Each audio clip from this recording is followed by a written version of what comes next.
মেঘেদের ডানা নেই, তবু দেখো নিজের ইচ্ছায় কি সুন্দর এক জায়গা থেকে অন্য জায়গায় নিজের ইচ্ছা মতন উড়ে ভেসে চলেছে।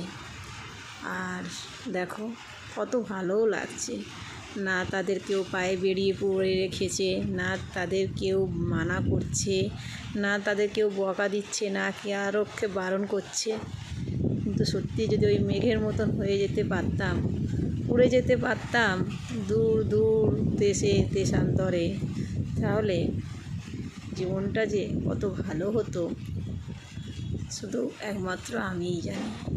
মায়ার সংসার, মায়া করতে করতে জীবন তো একদিন শেষ হয়ে যাবে, হয়তো ফুরিয়ে যাব।